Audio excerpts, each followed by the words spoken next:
አሳ ይበላል አይበላም የሚሏችሁ ሰዎች ወይ አሳ እየበሉ ነው ወይም ለመብላት እየተንደረደሩ። ይህን ታሪክ ሰምታችሁ ንስሐ ማገቡበት አንድ ምክንያት የለም። ክርስቶስን ግን የምናስበው ቅዳሴ በመቀደስ ቅዱስ ሥጋውን ክቡር ደሙን በመብላት። ሰላም እግዚአብሔር ከሁላችሁ ጋር ይሁን። ውድ ሀና ዘኢትዮጵያ ገጽ ተከታታዮች እህት ወንድሞቼ እንደምን አላችሁ? እኔ እግዚአብሔር ይመስገን አለሁኝ በቸርነቱ። እንኳን ለታላቁ አብይ ጾም በሰላም በጤና ደረሳችሁ። እግዚአብሔር ይመስገን። ጾም በጣም ደስ የሚል ነገር ነው። እናንተም እንግዲህ ጥሩ ይዛችሁታል ብዬ ተስፋ አደርጋለሁ። ዛሬ እንግዲህ በአብይ ጾም ወይም በጾም በአጠቃላይ ልናውቃቸው ይገባሉ ብዬ ያሰብኳቸውን የመምህራን ትምህርቶች በአጠቃላይ ይዤላችሁ መጥቻለሁ። እስከ ቪዲዮ ፍጻሜ ድረስ አብራችሁን ቆዩ። ኦ ኢየሱስ ክርስቶስ ለከ ኃይለከ ወስብሐት ወዘዝክላ። የመጀመሪያው ሳምንት ጾማ እስከ ስንት ናት? እስከ 12። ከዚያ ቀጥሎ ድፍን 40 ቀን እስከ ስንት ነው? እስከ 11። ህማማት እስከ ምሽት ድረስ አይደለም። እንግዲህ ቱ ቢሆነስ ጾም በጣም ለኛ ነው ጠቀሜታው። አሁን ፋስቲንግ ብላችሁ ቤኔፊትስ ኦፍ ፋስቲንግ ብላችሁ ፈረንጆቹ ይሰሩትን የተለያየ ሳይንቲፊክሊ ፕሩቨን የሆኑ ሪሰርቾችን ብታነቡ በጣም ሾክድ ትሆናላችሁ። እግዚአብሔር ምን ያህል ለኛ ህግጋቶቹ ዞሮ ለኛ እንዴት እንደሚጠቅሙንና በጣም የሚደንቅ ነውና ይገርማል። እንኳን አደረሳችሁ ላችሁ ነው እና ይሄንንም እንድናውቅ ነው። ሁለተኛው ወደ የሚቀጥለው ቪዲዮ እንሂድ። ይሄን ታሪክ ሰምታችሁ ንስሐ ማገቡበት አንድ ምክንያት የለም። የቅድስት ማርያም ተፍረትን ታሪክ ሙሉን ሰምታችሁ ታጣውቁም ብዬ አስባለሁ። ቅዱስ ዮሐንስ አፈወርቅ እንዴት አሳምሮ እንደጻፈው ታሪኳን እንመለከታለን። ይሄን ታሪክ ከሰማችሁ በኋላ ለንስሐ ትበቃላችሁ ብዬ አስባለሁ። ሌሎች እንዲዳረስ የሚችሉትን እያደረጋችሁ በኮሜንት ቅድስት ማርያም እያላችሁ ጻፉልኝ። እስከ መጨረሻው ተከታተሉት። የማርያም ተፍረትን ገድሏንና ድርሳኗን የጻፈላት ታላቁ የቤተክርስቲያናችን ሊቅ ቅዱስ ዮሐንስ አፈወርቅ ነው። ገድሏ ላይ ስለ እርሷ የተጻፈውን ደግሞ ቀጥለን እንዴ ማርያምን ሁል ጊዜ ከነጭ ሐር የተሰራ ልብስ የምትለብስ ከሽቱ ሁሉ ይልቅ የሚበልጥ ውድ ሽቱን ትቀባ ነበር። በወርቅ ታጌጥ በክፉ ስራ ሁሉ ጸንታ የምትኖር ሴት ነበረች። ጠላት ዲያብሎስም የዚህን ዓለም ጣዕም አጣፈጠላት። ነገር ግን ስለዚህች ሴትና ስለ ኃጥአን ሁሉ ጌታችን ከጌትነቱ ከፍታ ሳይለወጥ ከልዑል ዙፋኑ ወረደ። በሰዎች መካከል ከነርሱ እንዳንዱ እየተመላለሰ አስተማረ። አንድ ቀን እንደ ልማዷ ማርያም ተፍረት ነጭ ሐር ለብሳ አጊጣ ተኳኩላ ፊቷን በመስታወት አይታ ውድ ሽቱ ተቀባች። ጉንጮቿ ቀያዮች፣ አይኖቿ የተዋቡ ሆነው ደምግባቷ በጣም አማራት። እንደዚህ የተመለከተች አንድ ሰዓት ያህል መስታወቱን እያየች ቆየች። ከዚህም በኋላ መልኳ አሳቧ በእርሷ ላይ አድሮ እንዲህ አለች፣ ይህ ሁሉ ታስወግድ ዘንድ መልኬን ትለውጥ ዘንድ ሞት ትመጣ የለምን? ይህ መልካም ሽታ ወደ ትልነት ወደ መሽተት ይለወጣል። ይህስ ብርታት ፍጻሜው ጉስቁልና ድካም አይደለምን? ሊቀርቡኝ የሚወዱስ የሚርቁኝ አይደሉምን? እንግዲህ እስከሆነ ዘለዓለም ከጥፋት ከኩነኔ በቀር እንግዲህ ምን አገኛለሁ? የዚህ ዓለም ገንዘብ ብገዛ ብነዳ ከድካም በዓይኖቼ እንባ ከማፍሰስ የሚያድነኝ ይኖራልን? ወይስ ይህ ሁሉ ከሞት ያድነኝ ዘንድ ይችላልን? ነፍሴ ሆይ እንግዲህ ሁሉን ለሚገዛ ጌታ ምን ትመልሻለሽ? ከእውነተኛ ፈራጅ ዘንድ ባንቺ ላይ ትእዛዝ በመጣ ጊዜ እንዴት ትሆኛለሽ? ነፍሴ ሆይ ንስሐ በሌለበት ነፍስ የተናቀች በምትሆን ጩኸት ልቅሶና ጩኸት ባለበት ቦታ የሚረዳሽ ማን ነው? ነጭ ሐር ህብሩ ልዩ ልዩ የሆነ ልብስ በመልበስ ደስ የምትሰኝ ስጋዬ ሆይ በክብር ባለቤት በእግዚአብሔርና በመላእክት ፊት ራቁትሽን በቆምሽ ጊዜ እንዴት ትሆኛለሽ? ነፍሴ ሆይ በዚህ ዓለም የተደሰትሽው ምን ይጠቅምሻል? እያለች ራሷን መመርመር ጀመረች። መድኃኒት ታገኝ ዘንድ ያመለከታትን ግን አታውቅም። ከዚህም በኋላ በማመን ጸንታ እንዲህ ብላ አሰበች፣ ስለ ኃጥአን ወደዚህ ዓለም የመጣ ስለ እነርሱ በመካከላቸው እንደ ሰው የተመላለሰ ይሄ አይደለምን? የኃጢአተኛ መመለሱን ነው እንጂ ሞቱን አልሻም ያለስ እሱ አይደለምን? ነፍሴ ሆይ ምሕረትስ ቅርብ ናት፣ ባለመድኃኒት የራቀ አይደለም። ሌላ መድኃኒትሽን ተስፋ የምታደርጊበት አለን? 100 በግ ያለው ከእነርሱ አንዲቱ ቢጠፋ 99ኙን በበራርቶ የጠፋውን እስኪያገኝ ድረስ ሊፈልጋት የሚሄድ አይደለምን? ባገኛት ጊዜ ደስ ብሎት በጫንቆ ይሸከማታል። ካልጠፉት ከ99 ይልቅ በእርሷ ደስ የሚሰኝ አይደለምን? እናንተ ደካሞች ሸክማችሁ የከበዳችሁ ሁሉ ወደ እኔ ኑ እኔ አሳርፋችኋለሁ የሚል እርሱ መድኃኒት ክርስቶስ ነው። እንደዚህ ከሆነ ለምን ሰንፋለሁ? ለምንስ ንስሐ አልሻም? እነሆ ከዛሬ ጀምሮ እኔ ወደ እርሱ ሄጄ ራሴን በፊቱ ክዳለሁ ብላ ካሰበች በኋላ ተጽናናችና በፍጥነት ተነስታ ገንዘቧን የገዛችውን ወርቋን ብሯን ሁሉ ሰበሰበች። ምን አደርጋለሁ? ይህን ገንዘብ ወስጄ ብሰጠው አይቀበልም፣ እርሱ ፈጣሪ ጌታ የዓለም መድኃኒት ነውና ብላ አሰበች። ከዚህም በኋላ ሽቱ ወደሚሸጥ ሰው ፍለጋ ሄደች። ያን ሰው ከጥንት ጀምሮ ታውቆ ነበርና ከእርሱ ዘንድ ዋጋው እጅግ ውድ የሆነ ሽቱ ገዛችና በደስታ ስትሄድ እነሆ ሰይጣን በወርቅ ያጌጠ ሴት መስሎ ወደ እርሷ መጣ። የዚህን ዓለም ምኞት እያጣፈጠም ይነግራት ጀመር። መብላትን መጠጣትን ያማረ ልብስ መልበስን፣ ሽቱ መቀባትን፣ ይህ ሁሉ ያሳስባት ጀመረ። ጌታችንም በይቅርታው ብዛት የጠላት ዲያብሎስን ክፋት ገለጠላትና ለበደልና ለኃጢአት ስርየት የተዘጋጀው አድርገኛልና አፍረትና ጉስቁልና በእኔ አምጥታልና አንተ ሰይጣን ከኔ ወግድ ብላ በቁርጥ ነገር መለሰችለት። ጠላት ዲያብሎስም የሃይማኖቷን ጽናት ባየ ጊዜ እሷ ሸሽቶ ፈሪሳዊ ወደሚሆን ስምዖን ወደሚባል ሰው ዘንድ ሄዶ ልቦናዋን ያውከው ጀመር። እርሱ ጌታን በቤቱ ማዕድ ይመግበው ዘንድ ጋብዞት ነበርና በልቦናው ያደረው ክፉ ሰይጣንም እንዲህ ብሎ እንዲናገር አደረገው። ይህስ ነቢይ ቢሆን ይቺ የምትዳስሰው ሴት ማን እንደሆነች እንዴት እንደነበረች ኃጢአተኛ እንደነበረች አያውቅም ነበርን ብሎ እንዲያስብ አደረገው። ማርያምን ተፍረት ለጌታ ያቀረበችው ልመናዋ ንስሐ ይህ ነው። ማርያምን ተፍረት ደጆች ተከፍተው አገኘች። የዓለማፈር ገብታ በፍጹም እምነት ከእግዚአብሔር ወልድ ዘንድ ቀረበች። በስተኋላም ቆማ ልመናን አቀረበች። ያለቀሰችም በእንባዋ ታርሰው ጀመረ። በራሷ ጸጉራም ታብሰው እግሩንም ተስመው ሽቱ ተቀባው ነበር። በለቅሶና በእንባ ሆና እንዲህ እያለች ልመናን አቀረበች። ነፍስና ስጋን የምታድን የእግዚአብሔር አካላዊ ቃል ሆይ፣ የሕይወት ምንጭ ሆይ፣ ሕይወቷን እንዳሳመርክላት ወደ አገልጋይ ተመልከት። እኔ ግን አንተን በድያለሁ፣ እንደ እንስሳ ሆንኩ፣ እንደ እነርሱ የተቆጠርኩ ሆንኩ። ኃጢአተኛ በደለኛ የምሆን እኔን አቤቱ ይቅር በለኝ ማረኝ። ከኃጢአት ቀንበር በታች ሆኜ ለሰይጣን ተገዝቻለሁና ጌታዬ ሆይ ከሰይጣን እጅ አድነኝ። የንስሐ ቀንበርንም እሸከም ዘንድ የበቃው አድርገኝ። የምሕረትህንም በር ክፈትልኝ። ጌታዬ ሆይ ይቅርታና ስርየትን ተስፋ አድርጌ ወደ አንተ የመጣው ባሪያን ተቀበለኝ እያለች በፍጹም በተሰበረ ልቦና ሆና ልመናን አቀረበች ወደ ጌታ። ዳግመኛም ነፍሴ ሆይ መድኃኒትሽን እንዴት አትሺም? እነሆ መድኃኒት ክርስቶስ በዚያ አለና ለምን ትዘገያለሽ? እነሆ የሕይወቷ ምንጭ መጥቶልሻልና ከቆሻሻነትሽ ለምን ቶሎ አትነጪም? ለደዌሽ ፈውስ አትፈልጊም? ምን አለች? ዳግመኛም ከንቱ ነገር ስትመለከቱ የኖራችሁ ዓይኖቼ ወይ ጌታን ታዩ ዘንድ ተሰጣችሁ። ርኩሱን የምትዳስሱ እጆቼ ወይ ሰማያዊ ጌታን እግር ትዳስሱ ዘንድ ተሰጣችሁ። ኃጢአተኛ ነፍሴ ሆይ እነሆ ፈጽሞ ከፍ ያለ ባለሟልነት አገኘሽ። ስላደረገልኝ ምን እከፍለዋለሁ እያለች ታላቅ ልቅሶን አለቀሰች። የጌታንም እግር ይዛ በእንባዋ እያራሰች በጸጉሯ ታጥበው ጀመር። አስቀድማ በልቧ እንዲህ አስባለችና በጌታ ፊት ባለሟልነትን እስካገኘው ወደ እርሱ ዘንድ እንድቀርብ ያደርገኛል። በሥራዬ ክፋት ካባረረኝ ግን ዳግመኛ አልድንም ብላ አስባ ነበረ። ከጌታን ባለሟልነት ባገኘች ጊዜ ጨክና በራሱ ላይ ሽቱን ጨመረች። ከዚህም ሁሉ ጋራ ልቅሶና ልመናን አላቋረጠችም። የእግዚአብሔር ስጦታ በእርሷ ላይ እንደበዛ ባየች ጊዜ ጠላት ዲያብሎስ በእርሷ ላይ ታላቅ መቅናትን ቀናባት።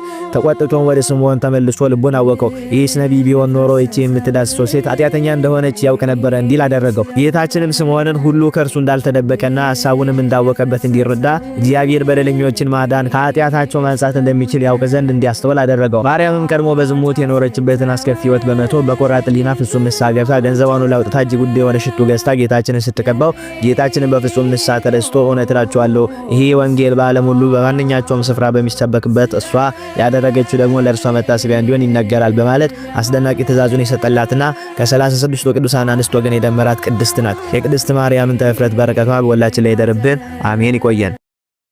በጣም ይገርማል። እግዚአብሔር እኛንም ለንስሐ ሞት ያብቃን።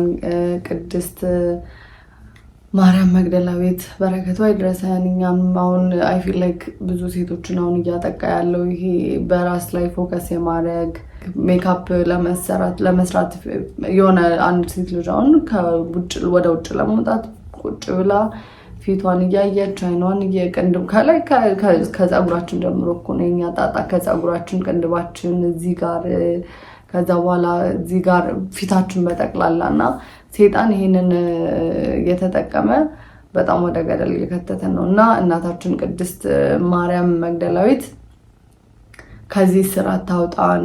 እውነት ምልጃዋ አይለየን። ምክንያቱም ጊዜያችን በጣም ሴጣን በዚህ እየበላብን እና የሴጣን ልጆች እየሆንን ነው። ምክንያቱም እግዚአብሔር አስራት በገንዘብ ብቻ አይደለም የሚወጣው፣ በሰዓት በጊዜም። አሁን 24 ሰዓት ውሏል አይደለ?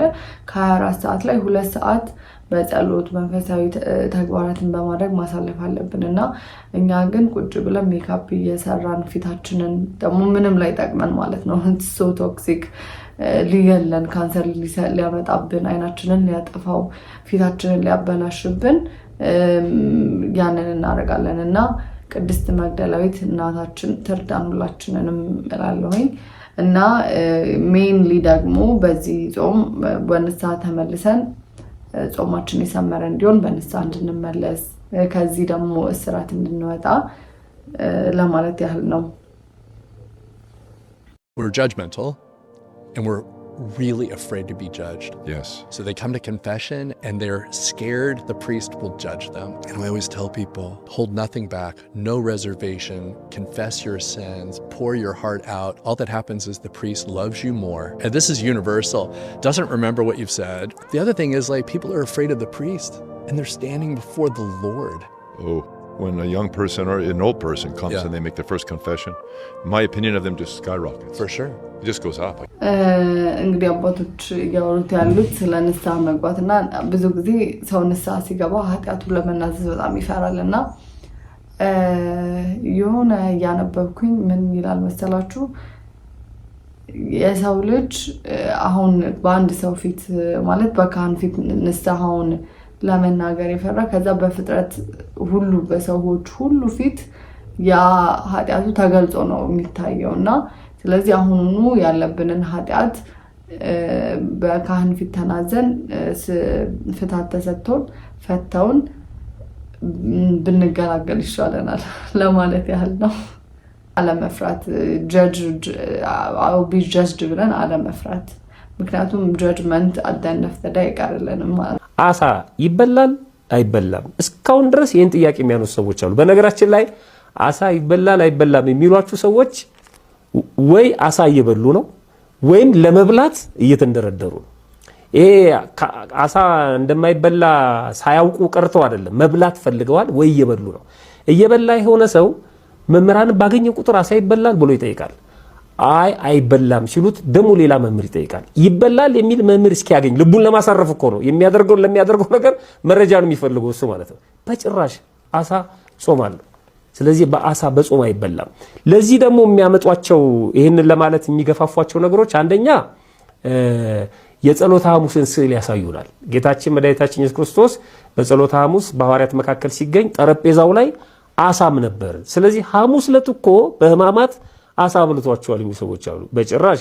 ህማማት የዛ ጊዜ መች ይታሰብ ነበር ቤተክርስቲያናችን እኮ ከዛ በኋላ ነው ህማማትን ያሰበችው ያን ጊዜማ ክርስቶስ በዕለተ ሐሙስ ልክ ነው ያ ዝግጅቱ ሊኖር ይችላል ግን መጨረሻ ላይ ሁሉን ነገር ከተጠቀሙ በኋላ ከወዳቸው በታምራት አጥፍቶ ነው ቅዱስ ሥጋውን ክቡር ደሙን ያቀበላቸው እኮ የቤተክርስቲያናችን ሥርዓት ነው ያን ጊዜ ደግሞ ጾም አልነበረም እንጂ በዚህኛው ህማማት አይደለም ማሳ ያበላቸው ያን ጊዜ በማይታሰብበት ጊዜ ነው ይሄንን ያደረገውና ይሄንን የሚያቀርቡ ሰዎች አሉ ሁለተኛ የድሮ አባቶች ይበሉ ነበር የሚሉ ሰዎች አሉ እንዴ የድሮ አባቶች እኮ ጠንቋይ ያመልኩ ነበር የድሮ አባቶች እኮ ዛፍ ቅቤ ይቀቡ ነበር የድሮ አባቶች ስለተሳሳቱኝ መሳሳት አለብን እንዴ እነሱ በነገራችን ላይ ያሳይበሉ ነበረው ይሄ አንዳንድ የታሪክ መዛገብትም ሰዎችም ሲያስረዱን ከቤተ መንግስት የመጣ በሽታ ነው በነገራችን ላይ ማለት ነው ንጉሱ በጾም በአብይ ጾም ድግስ ግብር ለማብላት አስበው ይባላል እና የጾም ግብር ደግሞ አይደምቅም ስለዚህ ባይሆን አሳ ከባህር የተገኘ ስለሆነ አሳ ማዕዱ ላይ ጣል ቢደረግበት ብለው አንዳንድ ሆዳም መሳፍንትና መኳንንት ተናገሩ ይባላል እና ንጉሱም ያን ከባህር ወጣ ነው ተብሎ ያ አሳ በቤተ መንግስት መበላት ጀመረ ከዛ ወደ ህዝቡ ወረደ ማለት ነው እንጂ የቤተክርስቲያናችን ማስተምሩ አይደለም ቤተክርስቲያን በዚህ ዙሪያ ላይ ከአሳ ጋር በተገናኘ ትምርቷ የታወቀና የተረዳ ነው ስለዚህ እንዲሚሉ አሉ ሌሎቹ ደግሞ ይሄ ማስታወቂያውን አይተው በመላው ኢትዮጵያ ማለት ይቻላል ከተሞች ላይ የጾም በየአይነቱ ይሏችሁና ከአሳ ጋር ይሏችኋል ስለዚህ ሰው አሁን የተፈቀደ ይመስላል አንዳንዴም ክርስቲያን ይሆናችሁ ሆቴል ቤት ያላችሁ ሰዎች ልባችሁ ያወቀ ይሄን የምታደርጉ በጣም መጠንቀቅ መቻል አለባችሁ ስለ እግዚአብሔር ብላችሁ ማለት ነው የጾም በየአይነት አለ በቂ ነው እንጂ ከአሳ ጋር ይሄ እኮ ላጲስ ነው በጣም ቅዳሴ ከዘፈን ጋር እንደማለት እኮ ነው ምንም አይገናኝም ይሄ ስለዚህ የጾም በየአይነቱ አለ በቃ ያን ጥሩ አድርጋችሁ ከሰራችሁ እኮ እግዚአብሔር ከባረከው ዋጋ የምታገኙበት ነው አሳ ከጾም ጋር በጭራሽ አብሮ የሚሄድ አይደለም አንድ ጥቅስ ብቻ ጠቅሼ ልለፍ ብዙ ጊዜ የተባለ ስለሆነ አንደኛ ቆሮንቶስ ምዕራፍ 15 ቁጥር 39 ላይ እንደዚህ ይላል ስለ ስጋ ነው የሚናገረው ስጋ ሁሉ አንድ አይደለም የሰው ስጋ ግን አንድ ነው ልብ አድርጉ ስጋ ሁሉ አንድ አይደለም ባለና የሰው ስጋ ግን አንድ ነው የእንስሳ ስጋ ሌላ ነው የወፎችም ስጋ ሌላ ነው የአሳ ስጋም ሌላ ነው ይላል አሳን ስጋ ነው የሚለው ቃል በቃል ከዛፍ ላይ የሚሸበለል ወይም ከመሬት ተቆፍሮ የሚወጣ አትክልት ወይም ፍራፍሬ አይደለም ስለዚህ የፍየል ስጋ አንበላም ካለን የአሳ ስጋ ለምንድን ነው የምንበላው ስለዚህ አሳ ጾም ነው እንግዲህ እንደተማርነው ነው እግዚአብሔር ቆራጥ ክርስቲያኖች እንድንሆን መድኃኔዓለም ክርስቶስ ይርዳን ቅዳሴ የጌታችን የመድኃኒታችን የኢየሱስ ክርስቶስ ዋነኛ መታሰቢያው ነው ጻድቃን ለምሳሌ ቂርቆስን በ15 ጊዮርጊስን በ23 መርቆሬዎስን በ25 ፋሲለደስን በ11 ተክለ ሃይማኖትን በ24 እናስባቸዋለን እግዚአብሔር የሰጣቸው የበረከት መታሰቢያ ነው የጻድቅ መታሰቢያ ለበረከት ነው እንደተባለ ጌታችን መድኃኒታችን ኢየሱስ ክርስቶስን በሁሉም በቅዱሳን በዓላት ሁሉ መሃል በጻድቃን በሰማዕታት በዓል ላይም የምናስበው ዋናው እሱ ነው። ታዲያ የጌታችን የመድኃኒታችን ኢየሱስ ክርስቶስ ዋነኛ እሱን የምናስብበት ምንድነው ስትሉ ቅዳሴ ነው። ቅዳሴ ነው። የሉቃስ ወንጌል ምዕራፍ 22 ቁጥር 19 ላይ ወከመዝ ግበሩ ተስካሬ እንዲህ አድርጋችሁ መታሰቢያዬን አድርጉልኝ ብሏል። እንዴት አድርገን ነው መታሰቢያው የምናከብረው? እንዲህ ያለ አይደለ? ነሳ ህብስተ አይኮተ ባረከ ወፈተተ ህብስቱን አነሳና ሐሙስ ዕለት ማታ አመሰገነ፣ ባረከ፣ ፈተተ፣ አጠቃቀነና ለደቀ መዛሙርቱ ሰጣቸው። ዝውእቱ ሥጋዬ ይህ ሥጋዬ ነው ዘይቱ ሀብ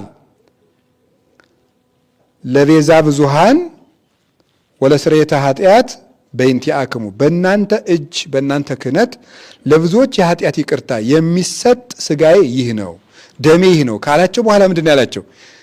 ይሄንንም ለዘላለም መታሰቢያ ያድርጉት አላቸው። ይሄን መታሰቢያዬ አድርጉት።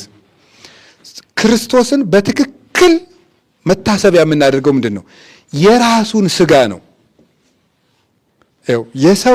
የሰው ትልቅ ታሪኩ ሐውልት ቆሞለት ይታሰባል። ጥሩ ስራ እየሰራ ስለሰራ ሐውልት እናቆምለታለን፣ መጽሐፍ እንጽፍለታለን፣ የመታሰቢያ ቀን ሰይምለታለን። ጥሩ ስራ የሰሩ ሰዎችን እንኳን ክርስቶስን ግን የምናስበው ቅዳሴ በመቀደስ ቅዱስ ሥጋውን ክቡር ደሙን በመብላት። ስለዚህ ጌታችን መድኃኒታችን ኢየሱስ ክርስቶስን ሁሉን ነገሩን የምናስታውስበት ጊዜ ነው ቅዳሴ። ሁሉን ነገሩን ይገርማቸዋል። ልደቱን እናስታውስበታለን። ምን ሲሄዱ ዲያቆኖቹ ወደ ቤተልሔም ሄደው ሲመጡ ልደቱን እናስታውስበታለን። ጥምቀቱን እናስታውስበታለን። ከዚያስ የቀራንዮ ውሎውን እናስታውስበታለን። ቄሱ ሲፈትተው ሥጋውን ደሙን ሲፈትተው መቃብሩን እናስታውስበታለን። በፀሐይል ውስጥ ካህናት በሰበን ሲጠቀልሉት መግነዙን መጀመሪያ ራሱ ቄሱና ገባሬ ሰናይ ቄሱና ንፍቁ ቄስ ቅዳሴ ሲገቡ ኢየሱስ ክርስቶስ በከመ ገነዙ ከዮሴፍ ወኒቆዲሞስ ወሰመር ከሎሙ ከማሁ ስመር ለነ ይላል ንፍቁ ቄስ። ጌታችን ኢየሱስ ክርስቶስ ሊቀ ካህናታችን ኢየሱስ ክርስቶስ ሆይ ዮሴፍና ኒቆዲሞስ ሲገንዙ ወደህ እንደተቀበልክላቸው እኛንም ወደህ ተቀበለን ይላል። ከውስጡ ቄሱ ንፍቁ ቄስ በሰበን ህብስቱን ይዞ ማለት ነው። ስለዚህ መግነዙን እናስብበታለን፣ መቃብሩን እናስታውሳለን። በፀሐይሉ ውስጥ አድርገን ልደቱን፣ ስቅለቱን እያንዳንዱ ሲተረጎም ስለምትሰሙት ለምን አሁንስ አልነግራችሁም? ሲተረጎም ቅዳሴ ማርያም ትሰሙታላችሁ አይደል? ምእመናን ደግነቱ ግዕዝ ትታችሁት አላሰሙም፣ አማርኛም አሰሙም እንጂ ሲተረጎም ስትሰማላችሁ አይደለም? ቅዳሴ ማርያም ሲተረጎም በፍልሰታ ሰምታችሁ አታውቁም? ከላይ ወደ ታች ይወርዳል። ሲፈትት ቄሱ ዙሪያውን ይዞረዋል። ከዚያ በኋላ እየፈተተ ወደ ላይ ይወጣል ይላል። ከላይ ወደ ታች እየፈተተ መጨረሻ ላይ ሥጋው ደግሞ ለኛ ሲፈትት ካህኑ ለማቀበል ከላይ ወደ ታች እየፈተተ ይወርዳል። ይሄ ምን ያስረዳ? ከሰማየ ሰማያት ምን ማለቱ ነው? መውረዱን እየዞረ መፈተቱ ደግሞ ጌታችን ዙሮ ወንጌልም ምን ማለቱ ነው? ማስተማሩን። ስለዚህ ዙሮ ማስተማሩን ጭምር እናስብበታለን። ልደቱን አሰብነ፣ ዙሮ ማስተማሩን አሰብነ፣ ጥምቀቱን አሰብነ። ከዚያ በኋላ ደግሞ ዙሮ ማስተማሩን አሰብነ፣ ስቅለቱን አሰብነ፣ ግንዘቱን አሰብነ፣ መቃብሩን አሰብነ፣ ትንሣኤውን እናስባለን። እንዲህ አድርጎ አንስቶ ምን ያደርጋል? ይዞ እግዚኦ መሐረነ ክርስቶስ ይላል። ትርጓሜው ላይ አለላችሁ። ይሄን ካህኑ በእጁ ይዞ እግዚኦ መሐረነ ጌታችን ኢየሱስ ክርስቶስ ትንሣኤውን መልሶ ያስቀምጠዋል። ጌታ 40 ቀን ከሐዋርያት ጋር ስለተሰነበተ ከትንሣኤ በኋላ ከዛ በኋላ ምን ያደርጋል? ቄሱ ደቀ መዛሙርቱን ጌታ በእጁ እየባረከ እንዳረገ ሕዝቡን በእጁ አሳልሞ ወደ መቅደስ ይገባል። ስለዚህ ጌታችን ኢየሱስ ክርስቶስን ከመጀመሪያው እስከ መጨረሻው እናስብበታለን። ቅዳሴ ሙሉ በሙሉ ክርስቶስን ለሱ የምንሰጥበት ጊዜ ነው። ክርስቶስን የምናስብበት። ለምሳሌ ቄሱ በኋላ ግን በስርዓቱ በደንብ እናየዋለን። ቄሱ ሲቀድስ እንደዚህ ብሎ መደገፍ የለበትም፣ እንደዚህ ብሎ መደገፍ የለበትም፣ ቁጭ ማለት የለበትም። ምክንያቱ ለምንድን ነው? ቄሱ ቅዳሴ ቀድሶ እስከሚወጣ ድረስ ያለችው ሰዓት ክርስቶስ በዚህ ዓለም የኖራትን ዕድሜ ነው የምትወክለው። ስለዚህ ቄሱ ለምን አይደገፍም? ክርስቶስ በዚህ ዓለም ሲኖር ስላላረፈ ማለት ነው። አላረፈም። ያንን የምናስብበት የጌታችን ኢየሱስ ክርስቶስ ችንካሮቹን፣ ሕማሙን፣ ሞቱን በሙሉ 5 ችንካሮች አሉ። 5 ላይ ይፈትተዋል ካህኑ። 5ቱን ችንካሮች እናስብበታለን። ከ13 ይፈትተዋል። 13 ሕማማተ መስቀል እናስብበታለን። የክርስቶስን ሁለንተና በልቡናችን የምንስልበት ጊዜ ነው። ዝውቱ ጊዜ ባርኮት ጊዜ ሰቦቱ ለመድኃኒነ። ይህ የምስጋና ጊዜ ነው። መድኃኔ ዓለም ኢየሱስ ክርስቶስን የምናመሰግንበት ጊዜ ነው የሚለው ካህኑ ለዚህ ነው። ቅዱስ ብሎ ኪዳን ከማለቱ በፊት ዝውቱ ጊዜ ባርኮት ጊዜ ሰቦቱ ለመድኃኒነ መፍቀሬ ሰብ ክርስቶስ። ይህ የምስጋና ጊዜ ነው። የምስጋና ጊዜ የሚያልኳችሁ አለ ሰውን የሚወድ መድኃኔ ዓለም ኢየሱስ ክርስቶስን የምናመሰግንበት ጊዜ ነው። ለእኛ ስትል ተወለድክ፣ ለእኛ ስትል አደግክ፣ ለእኛ ስትል ተመላለስክ፣ ለእኛ ስትል ተጠመክ፣ ለእኛ ስትል አስተማርክ፣ ለእኛ ስትል ጾምክ፣ ለእኛ ስትል ሞትክ፣ ለእኛ ስትል ተገነስክ፣ ለእኛ ስትል ተቸነከርክ፣ ለእኛ ስትል ተቀበርክ፣ ለእኛ ስትል ተነሳ አረግክ ብለን አምላካችን ላይ ልባችንን የምንጥልበት ሰዓት ነው ያ ቅዳሴ ማለት ነው። ስለዚህ ቅዳሴ ለምንድን ነው የምንቀድሰው ሲባል አንደኛ መለኮታዊ ትእዛዝ ነው። አድርጉ ብሎን እሱ ራሱ ነው ቀድሱ ያለ።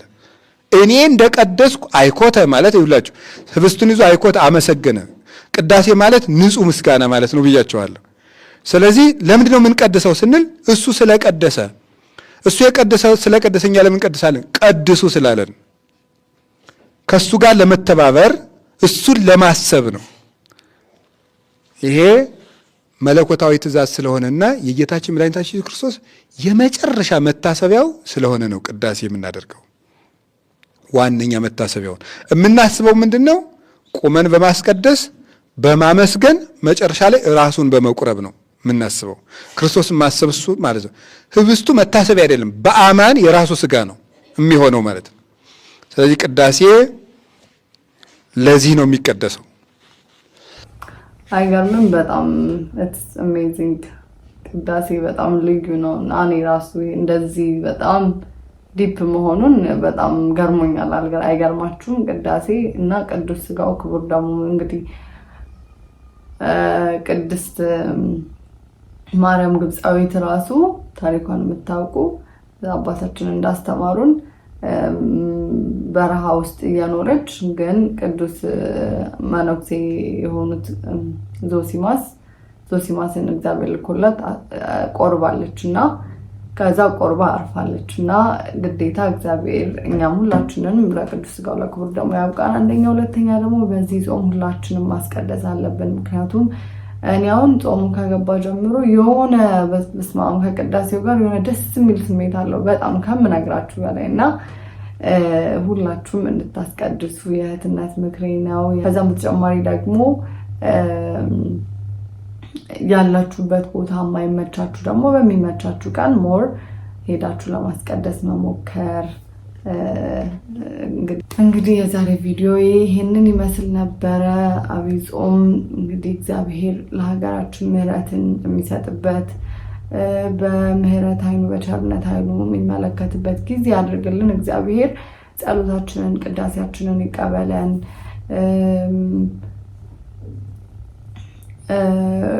ከጦርነቱ ረሃቡን ሁሉን በቃ መጥፎ ነገር ያስታክስልን፣ በውጭ ያሉትን የሚጠብቅልን እና እንግዲህ መልካም ጾም ለማለት ያህል ነው። ሁላችሁም ባላችሁበት እንዴት ጾሙ እንዴት ይዟችኋል? እስኪ በኮመንት ንገሩኝ። የት ሀገር ነው ያላችሁት?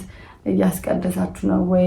እያስቀደሳችሁ ካልሆነ አትሊስት በቀን በሳምንት ሮብና አርብ ለማስቀደስ ሁሌ ማስቀደስ የማትችሉ ማለት ነው ወይም ደግሞ በሳምንት አንዴ እንኳን በቃ ወይ እሁድ ለማስቀደስ መሞከር እንድትሞክሩ የእህትነት ምክሬ ነው። የዛሬ ቪዲዮ ይሄንን ይመስል ነበር። የሚቀጥለው ቪዲዮ እስክንገናኝ ድረስ ለእግዚአብሔር ወለወላዲቱ ድንግል ወለመስቀሉ ክቡር ይቆየን። መልካም ጾም